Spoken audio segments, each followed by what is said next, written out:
Black art.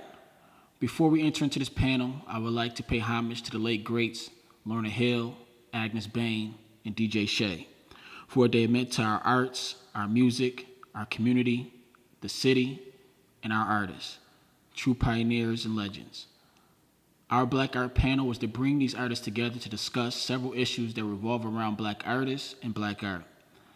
We started off our discussion with what does it mean to be a black artist? Why is it labeled black art?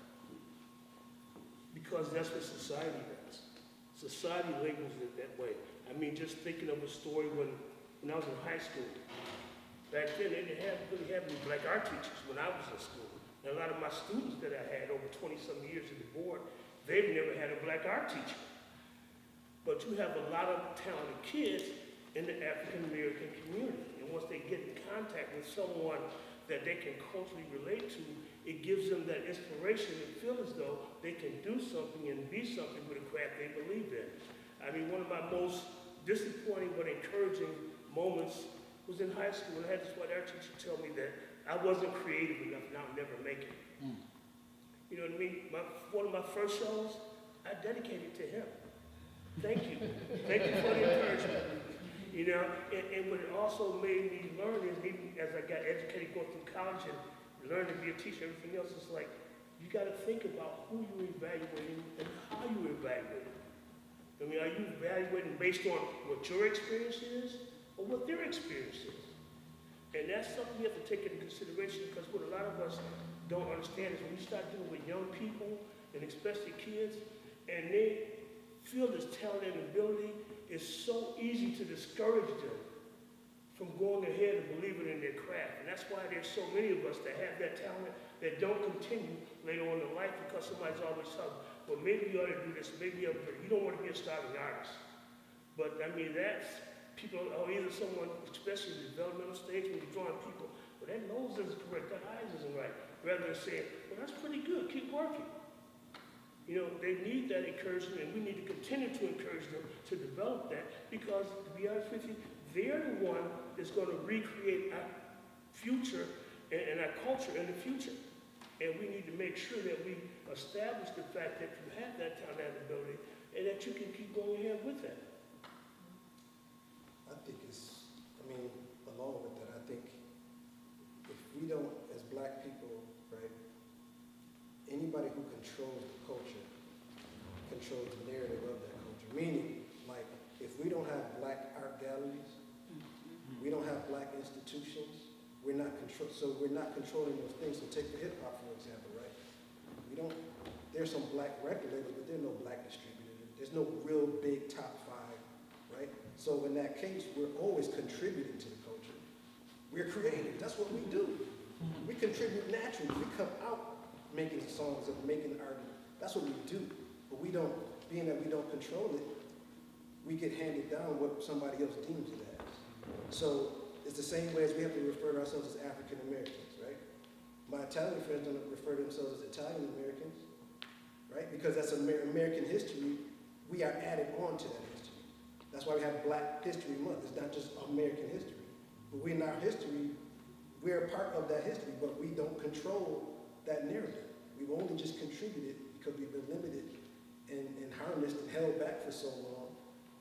So as contributors, we are grand contributors, but we just, until we're able to really control, in the sense of losing the words right now, but until we have the top of the pyramid, so to speak, and we share that information that this is who we are, this is what we're called, this is what we call it, it's going to always be kind of, to me, black something, black artist, black dancer. You know what I'm saying? That's how I feel about it. I recently actually talked to a black developer who's not from Buffalo, but is doing like big things all over the country. And that reminds me of something that he said. He was talking about the value of ownership and how we have to have these things like in our names and owned by black people in order to actually like build that generational wealth and be able to, you know, not get kicked out of a space once it gets gentrified. You can have a great gallery and, you know, as soon as the neighborhood's gentrified, the rent's going to spike up. But I also think part of the reason why things are labeled as like black art or black this, black that, is so it can be treated accordingly to the benefit of these institutions. If you look at grants and you look at federal funding,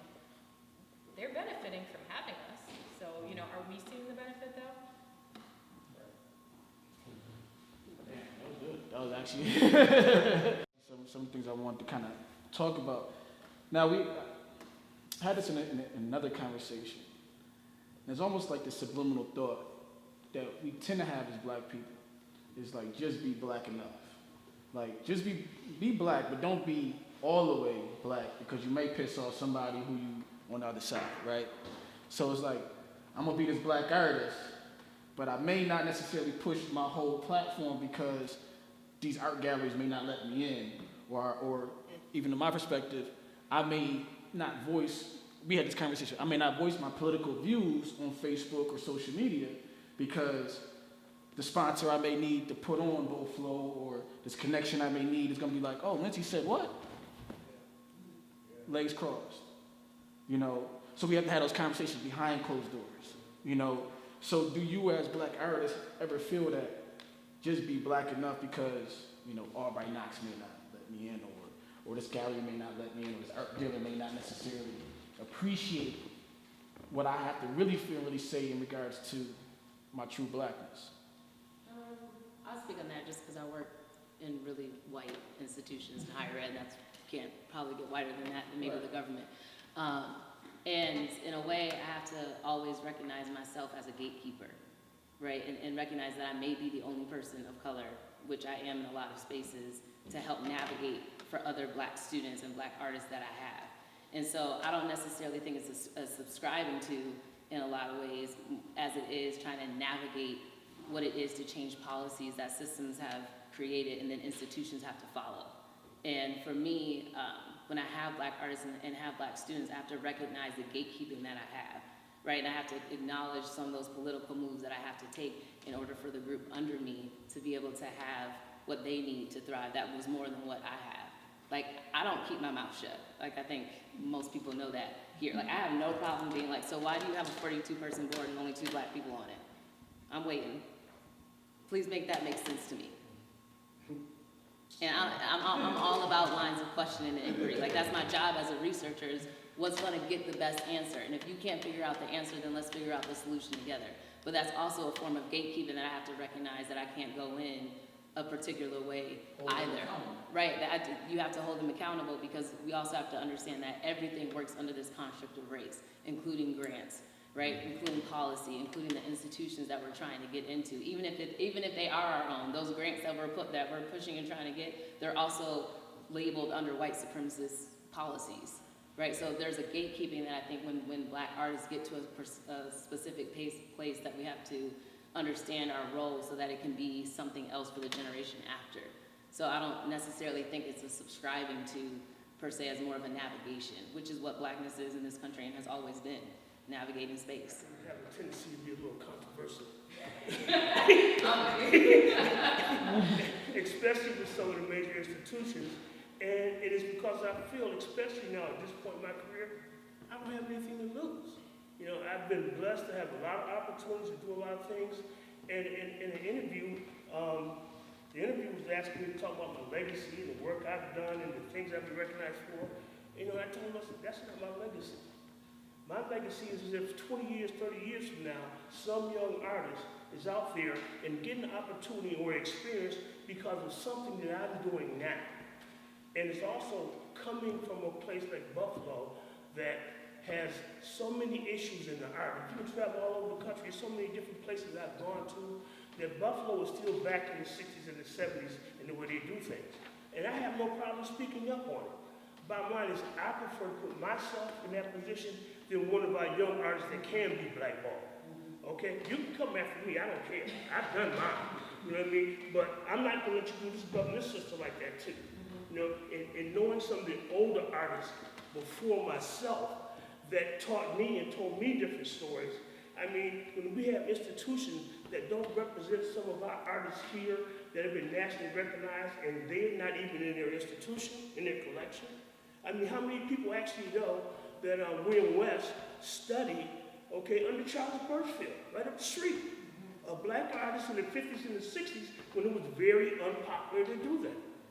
And I'm getting at the Birchfield, well, why don't you tell me? I mean, they talk about him from time to time, his work is great, but why don't you mention what Birchfield did? I said, till I found out that Birchfield was just another white artist to me.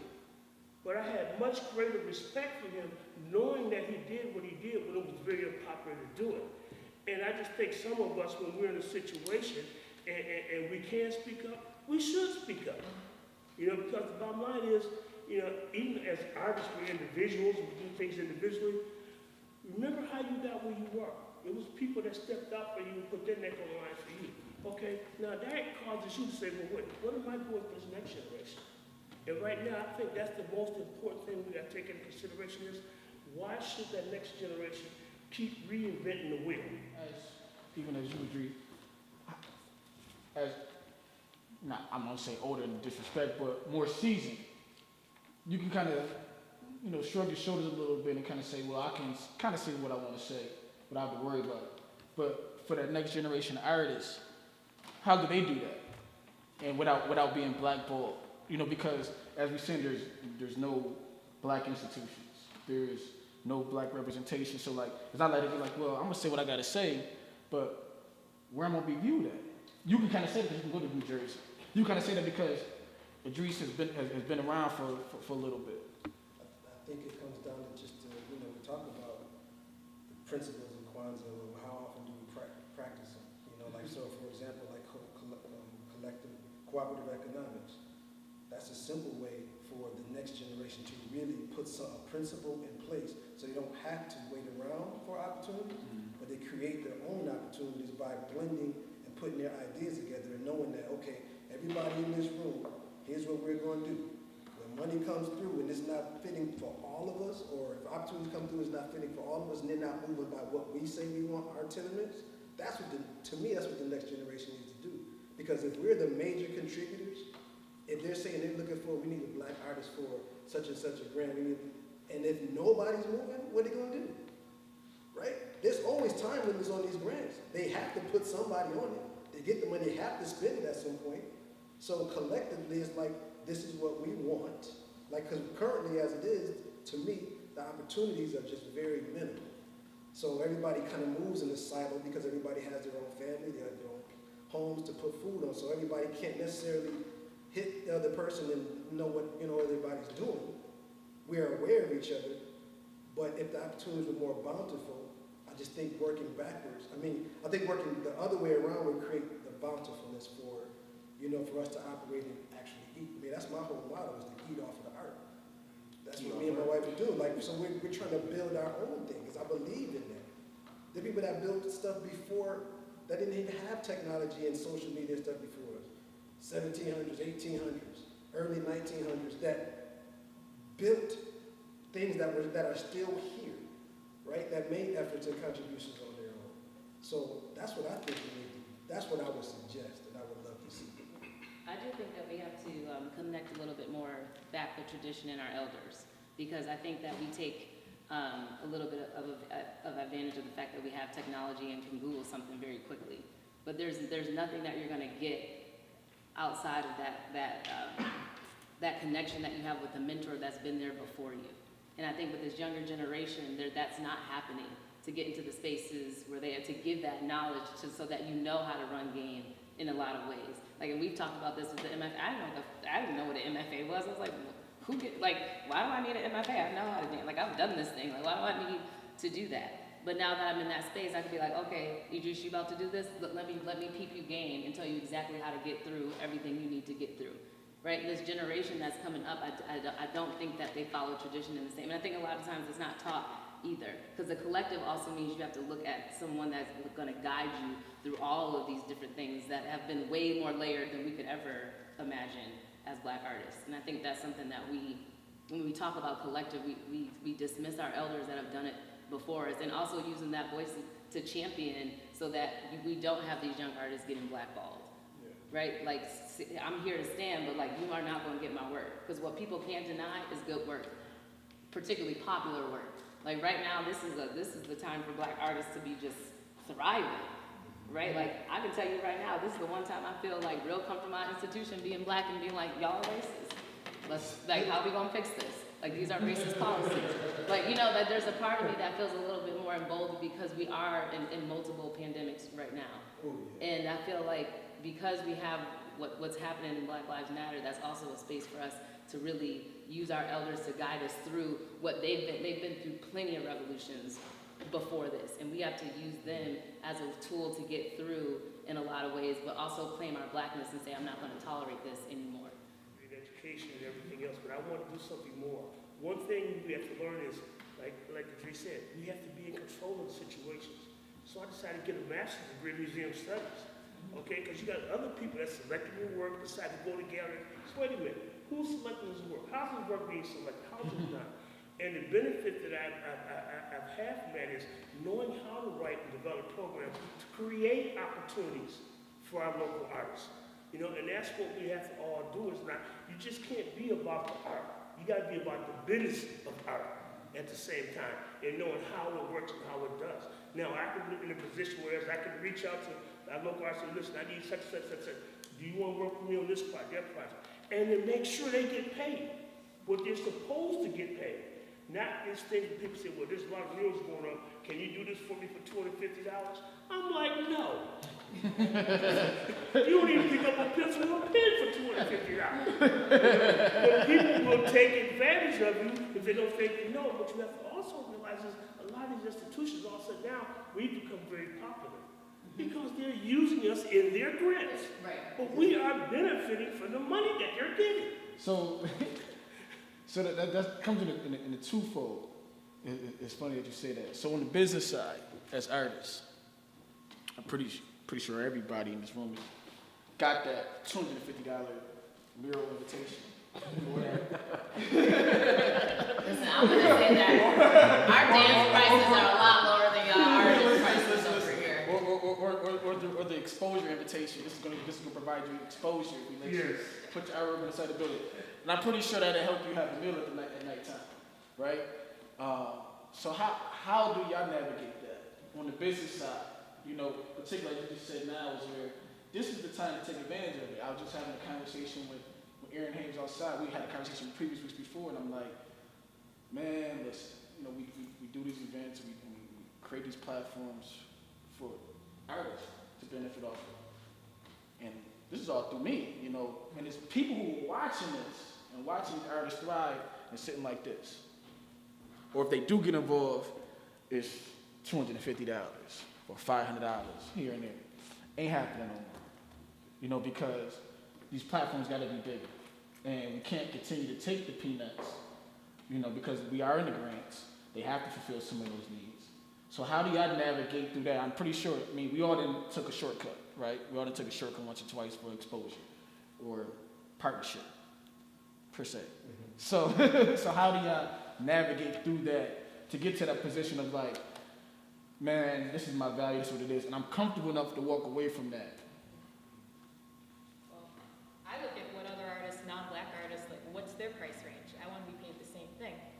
So I go in and I make sure that I have a range for like a price list of what it is that I am valued at, just like that other artist. And if they don't want to pay me that, then go find another artist. Like I'm not going to do it for less than, you know, what somebody else would do because I'm a black artist. So I think within the community, I think it'd be really good for us to organize more on that level as far as like sharing the information about like, okay, be more transparent. Like I got paid this much for that. This is how you write up a quote for something. This is what you should ask for in a grant and just be able to share that info. And I think we do that to an extent, but I think even more of it would be really beneficial for that next generation. Yeah, I think it's also important to show your intellect that you do know.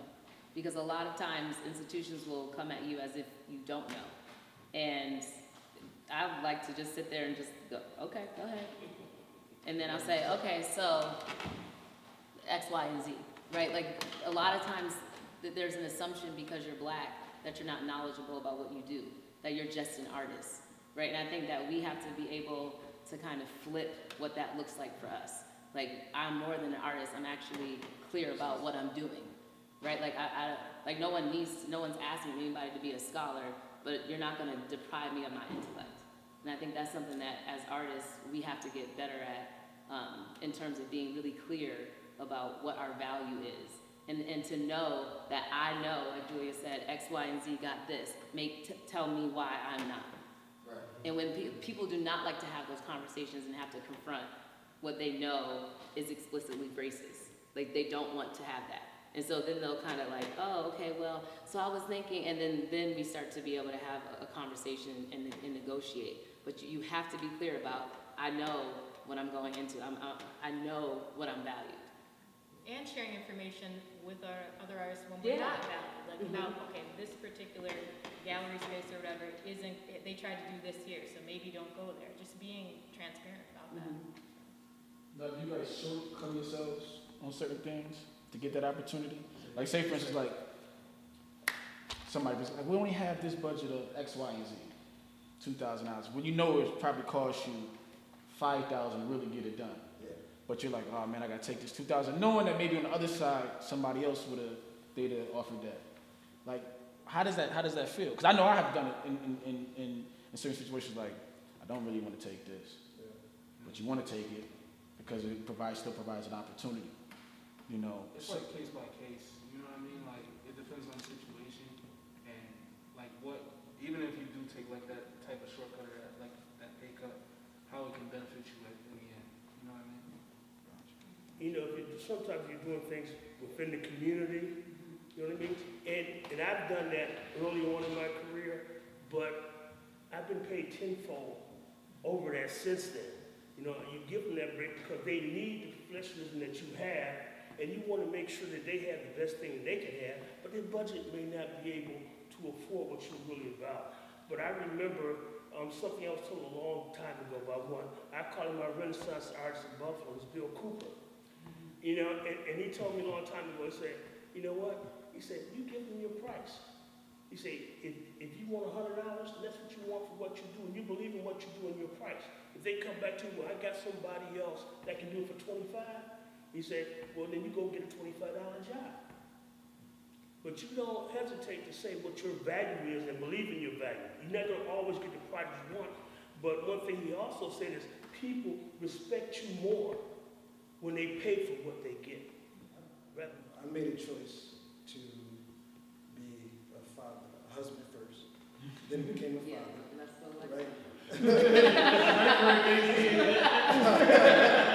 So that, you know, in that order, and so when I made the choice to just kind of go all out to it, there were lots of times where I had to kind of accept what was there. After doing due diligence, though, you know, like after asking all the questions, doing the research, and you're like, all right, this is all they have.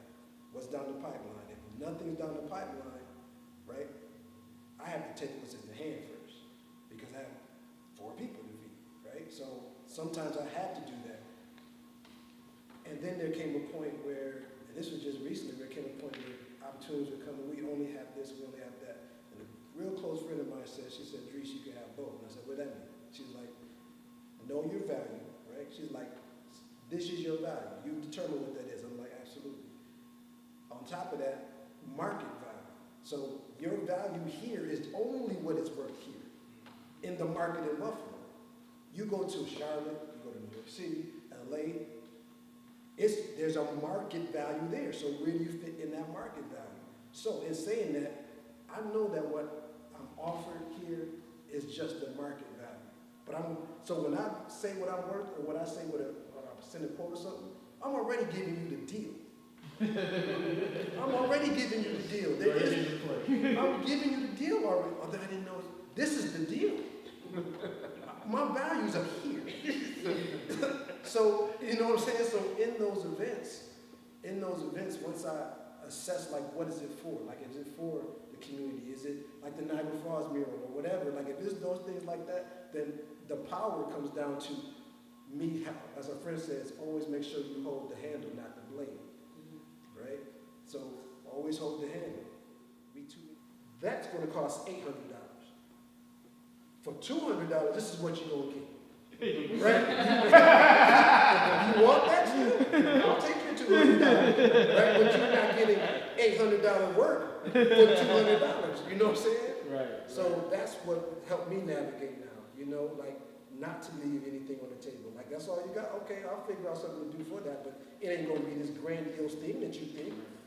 which is different from, I think, Black artists working together to create, right? Like we do this, like You was like, I just want to play. Let's go play, right? Like that's a different kind of agency that I think as Black artists we can have with one another. That is not for the institution. Like that work is not for you to make money off. That's for us. That's for us. Yeah, Right, and it's everybody knows, it's like, no, mama asked you to do something because you grew up in a church and you know, you gotta give back and stuff. We all do that, but it's also for our people, then that's not a space for everybody to witness. And I think that that's something too, that when we work as a collective and say, hey, I got, you know, I'm kind of throwing this idea around, let's play. Like that's really valuable to a lot of process is extremely valuable. And I think that we don't talk a lot about that at all. And because now a lot of institutions are getting really smart about process. You can get grants to work in a process. They don't need to have it. Well represented in Western New York, right? But then we talk about that market value in other cities. How as artists do you project to that next level to get outside of Buffalo?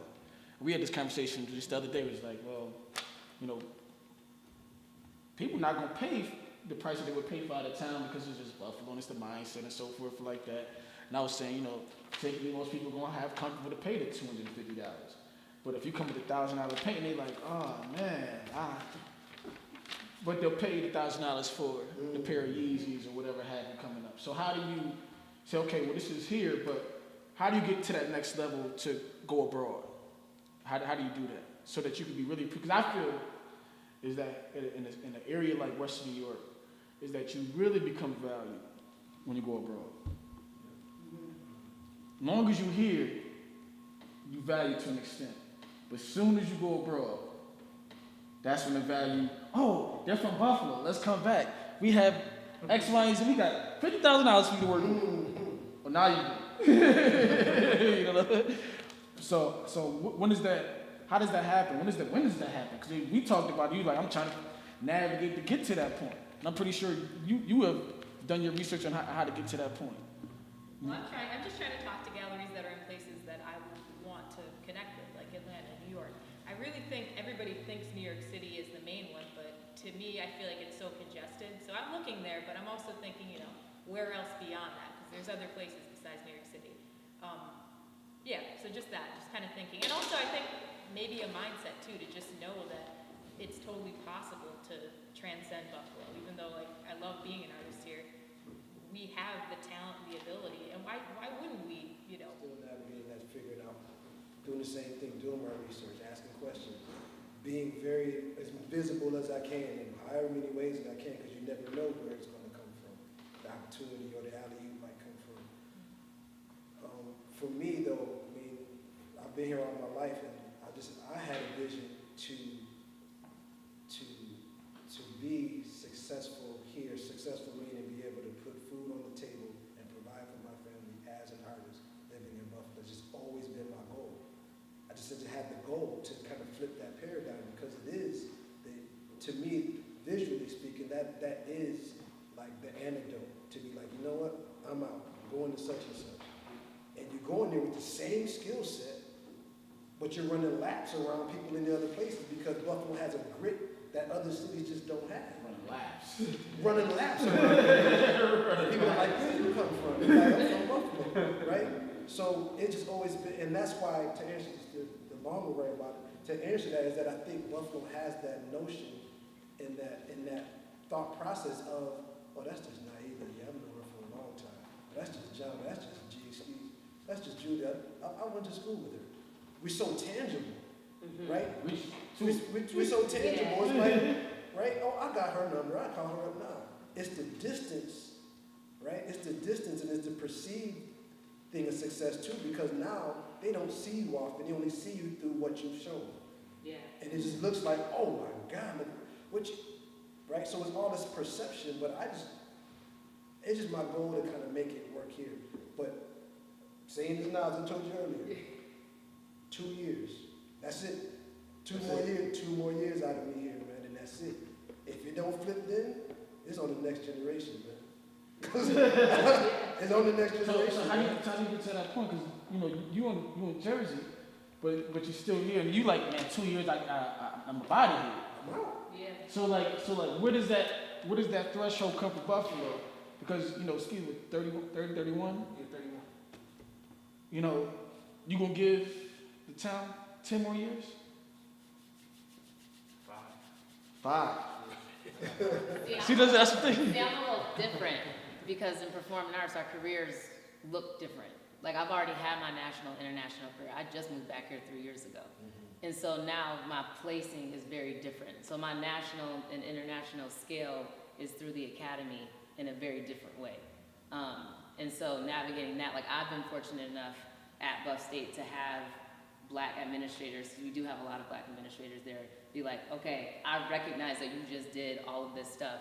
Like we want you here and we're gonna do whatever we can to get you out there. And so I think performing art is very different from material art.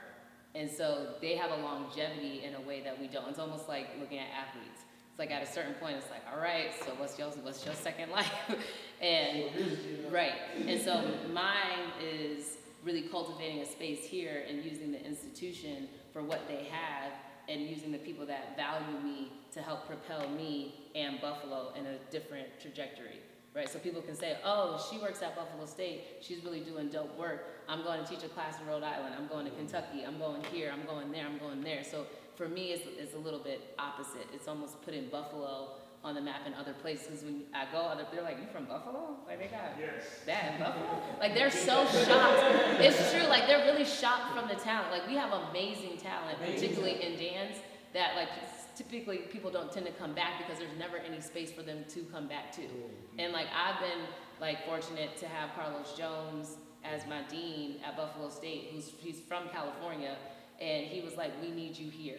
Like I know you're from Buffalo, but we need you here, and I need you to be able to build up what we have here, and you put that back on a national and international level. So many times, so many. Because I see, like even at our events, you know, people come out and they see the work. You're like, where they from? Never, yeah. They from Ferry, bro.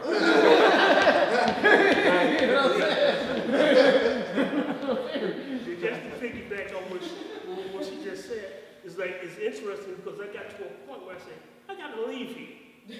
You know, I left, I went to New York, I was a couple, it's like, wait a minute, look at the kind of action I'm getting in New York. I mean, me and a friend of mine that was an artist from DC, we spent the whole summer going in and out of every gallery we could around New York. And I'm looking at this, wait a minute, somebody buy this crap, I know somebody will buy mine. You know, and then all of a sudden I moved over to Jersey, right? And this gallery saw my work, okay, all right, we want to represent you.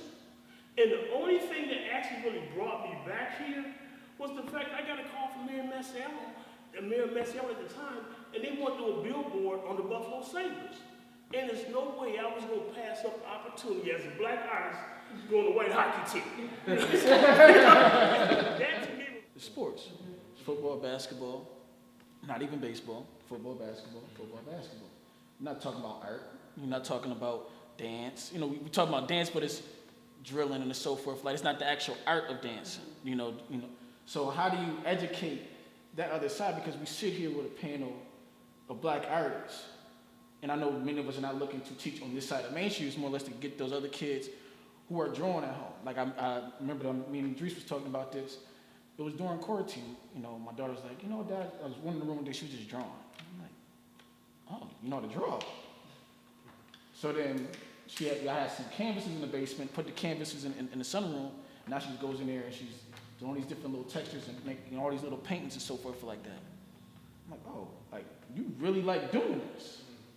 You know, but how are there other parents, are there other educators that are going to see that talent, that kid in that classroom at School 53, or that see that kid at, you know, McKinley High School and say, yo, you really like to draw? I think it comes down to, partially comes down to our children particularly aspire to what they see. Meaning that from the time we're 4, 5 years old, we'll take a boy for example, I got boys, they're able to turn on the television, see a black athlete, oh, I want to do that. How often can they turn on the television or go on the phone or wherever and see a black dancer, see a black artist? Like how, you see what I'm saying? Like that's part of it to me. Like they only aspire to what they see. So I think it's changing a little bit because they're able to start, we're visually popping up more, right? Visually popping up more so people, you know, like for example, my son has seen me in the lowest of places striving to be an artist. He's way better than me than when I was 16. Why? Because my mother didn't support me as an artist. artists, and I didn't see other artists at that age. I remember, I used to call him Mr. Baker, I call him Mr. John Baker now, but I remember when he did murals on Mike Jefferson back when I was a kid. I saw that, you know what I'm saying? My dad is an artist, my mom's an artist, but my mom wasn't supportive of me going into the arts because she saw it as a place for me to, you know, the starving artist idea, right? But my point is, like, my son now sees me questing. He's been on site when I was doing murals. He's been on site when I was painting. Like, he's been there. So the support is different. Kid, you want to be an artist? All right. Feeding it to him. And now at 16, he's blowing the 16-year-old me out. He did design the shirt. Yeah, he did. He did, right? So, You got really did so I design think at that's an early age. And it's also understanding access. Like, there's a lot of things I can tell you right now from these institutions that they bring in really amazing artists, even if it's for a talk, even if it's whatever. And like what like my goal in terms of being is to build that. But how do we do that though? Like, so, and that's great that they bring him in, but once again, the kid at School 53 or the kid that's going to Burgard that may have a touch of art in them, right? They may not have that ride to the Buff State to go see this artist speak or so forth. So how do we reach them? Because sometimes you got to reach them in where they at. I mean, but that's I think, but that's the part of the community engagement that we have to be better at, and what I'm trying to do now that I'm in the position that I'm in, to give them access to know that you can do this, and there's people that actually make a career out of it. I mean, in academia, only 3% of black women are in my position. 3%. That's like nothing. You definitely got to see it. And so you have to see it. And to be honest with you, I would have never known it unless I did see it.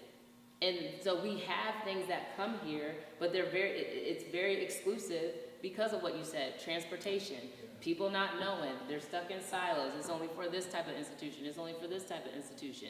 Like that's a major issue that we really have to tackle, because it's not fair to our black and brown children. It's not. Because I can tell you right now, you can ask any white kid from the suburbs and they know what the Albright Knox is. You cannot say that going to black neighborhoods. Okay, show these examples. I do think that's intentional too culturally. Like, it's this idea that black bodies are for consumption only in entertainment or in sports. And we don't see those examples when we're young on purpose. So I think with parents, and with professors, and anybody who's in that position, it has to be so intentional. Because there are examples out there. We've had black astronauts, black artists. We have it all, but kids don't know. I didn't see it. And before I get into the next one, that was a thing that we did. We had Gentleman's Institute, and it was an enrichment program for young men. And what it was a 7-week program where we talked about different things, because I recognized that, one, our schools wasn't teaching our young men this enrichment courses, you know, how to budget your books, savings accounts, you know, how to go about getting a job, how to be an entrepreneur, not just, you know, if school ain't for you, then how do you create that job? But also at the same time is that to bring people in the room that look like you and that's within reach of you, right? So, you know, we had the boys interview, and they took questions and so forth, and it came to a point where they were like, okay, say when the guy was involved, he wanted to be in athletics. All right, we're gonna find an athletic director who's black, because most of the kids in the class was black, and so you can see what an athletic director is. Or you wanna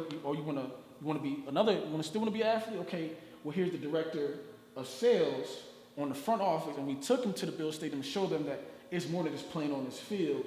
You could be in communications, you could be vice president of marketing, you could be over here, you could be behind the scenes with the security, you know, and seeing that, the public school teacher, the guidance counselor, and so forth like that, and see that, oh, there's people that look like me that's doing it. It's not just in their field. And then I would say, to kind of lead to that, and I think this is a huge thing, many of you that are sitting here, including myself, is that word token.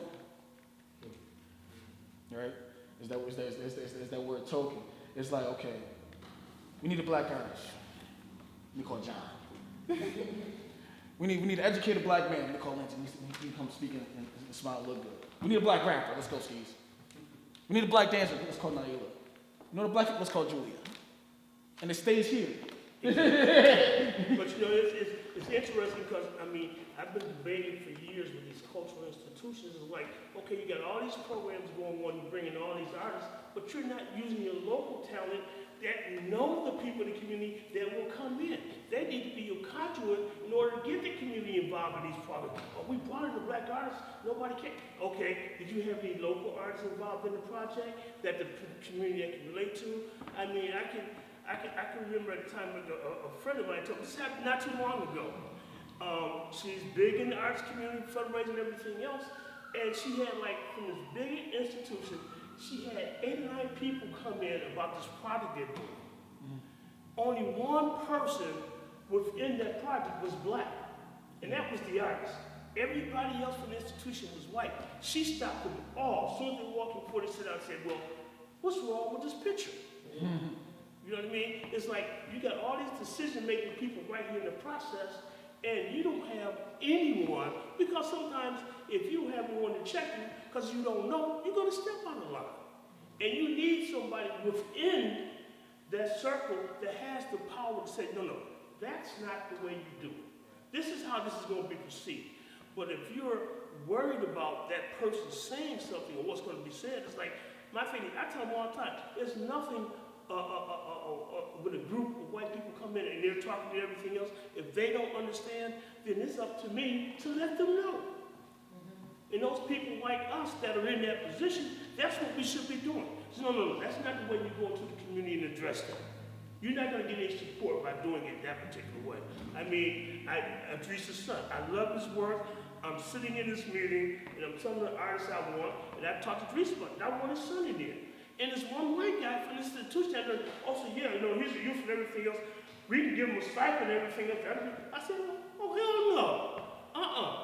He's going to get the same thing every other artist is getting for doing this project, because he's fully capable of doing that work at a professional level. But you have to step up and say that when you're in the position to say so. Right. And I just think when we find ourselves in that position, we can't hesitate to say it. Right. Go ahead and put it up there. What are they going to do to you? I mean, it's not like we're getting a whole lot now anyway.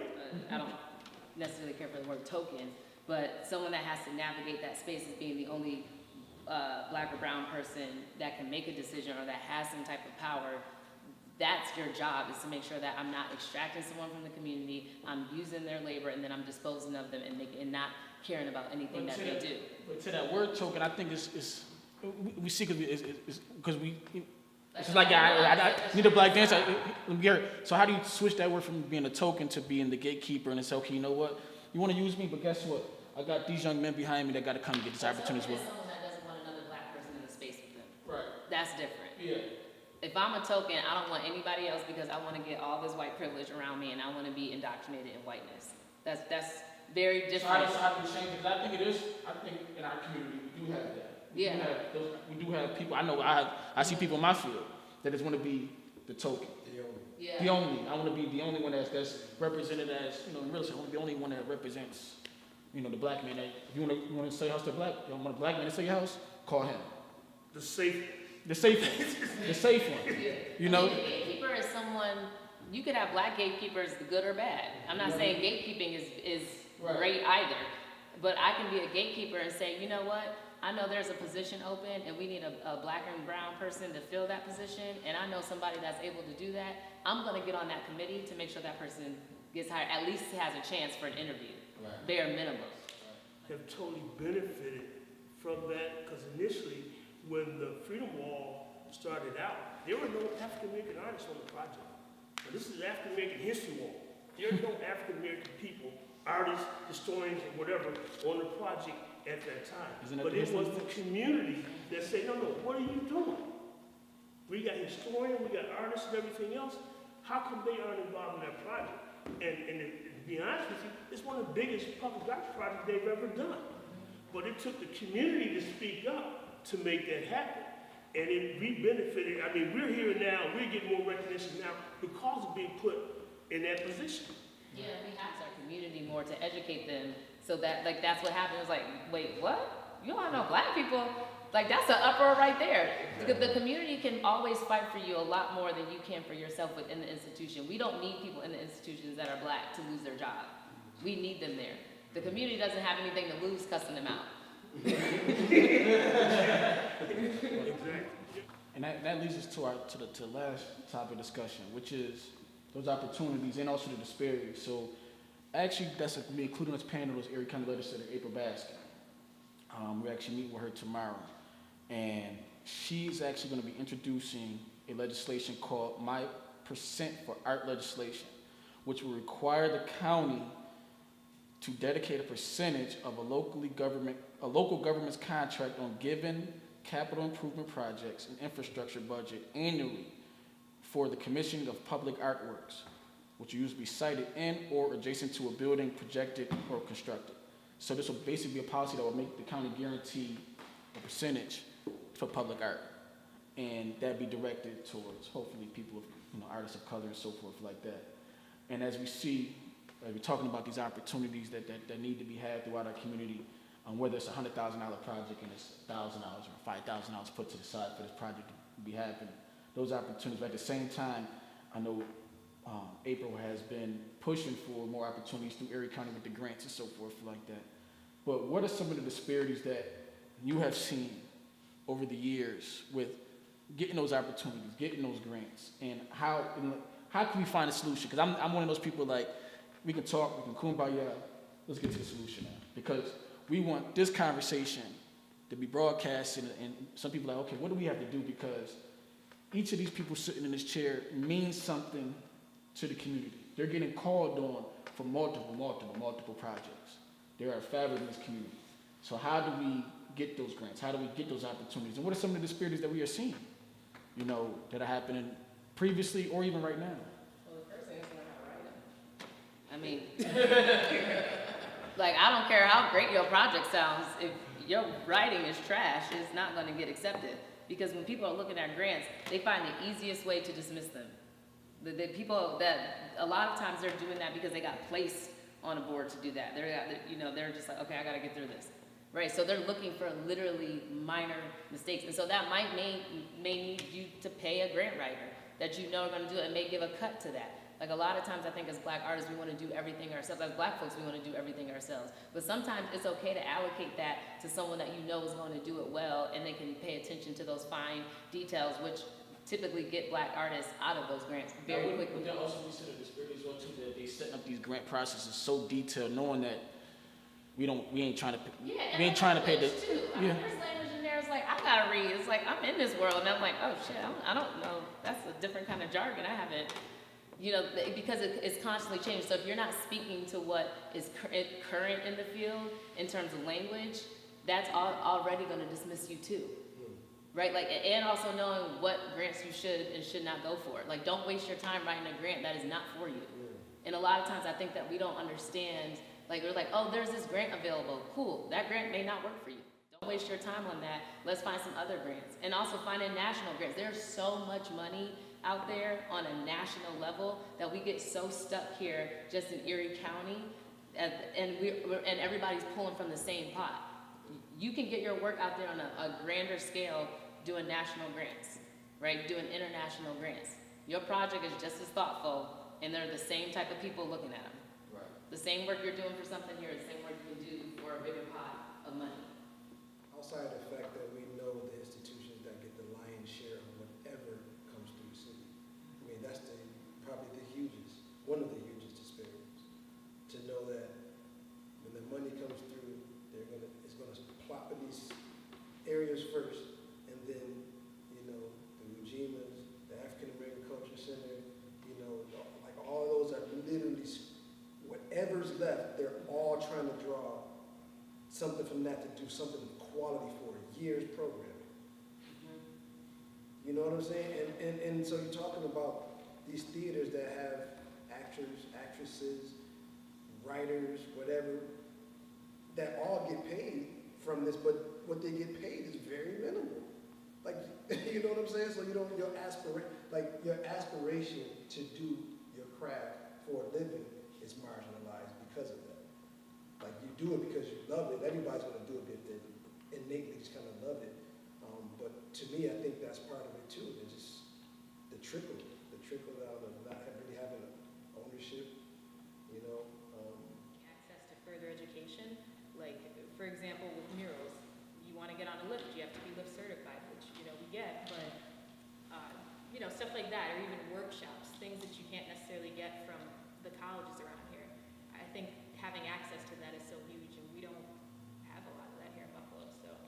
I connect with an organization like Albright Knox Public Works, we can get those opportunities, but, you know, sometimes you have to go out and just get it for yourself too, which is hard if you don't have the finances for it. I would say compromising is a skill. However, to devalue your own innate personal value based off what the world is telling you is the road to demise or ruin. I would say create with joy through play, resistance, community itself. I would say, don't let real life or like, you know, your adult life as you grow, don't let it take away your imagination. I'd say believe in your vision and yourself, even beyond the limitations of the city. I agree with that. Belief has always been the main thing I tell my students, because don't believe your commercials. Family and friends, you're never as good as they tell you are, nor you as bad as other people you tell you are. As long as you stay right there in the middle, then you're good. But if you believe in yourself and believe in your dream, then you go for it. I think about myself. When I was in the 6th grade, I realized I had talent, and people start telling me what I can do. It's like, and I ran going to buy my first piece for $25. I was like, oh, this is great. And all I ever wanted at that point was just to have a piece in a museum at some point. And it's gone far beyond what I could even envision at that time. I'm quite sure all of us have ended up doing things that we never dreamed were possible when we had that vision of this is what we want to do. And you just want kids to believe. And I would say to Black artists and curators, it's just a simple thank you. And I don't think you guys get that enough. From the inspiration that you guys create throughout the community, brown, black, white, yellow, red,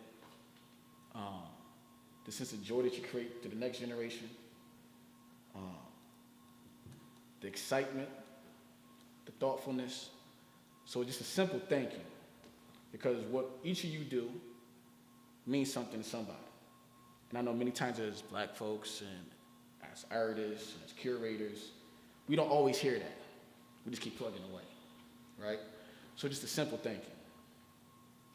And we'll just leave off on that note. And thank you guys for coming out, and this was a joy and an appreciation. So thank you. No problem. Thanks for having me. We appreciate it. Thanks. I'm glad you did it. And we're gonna take one quick group picture. We're gonna do that. Yeah, we're going to go against this one.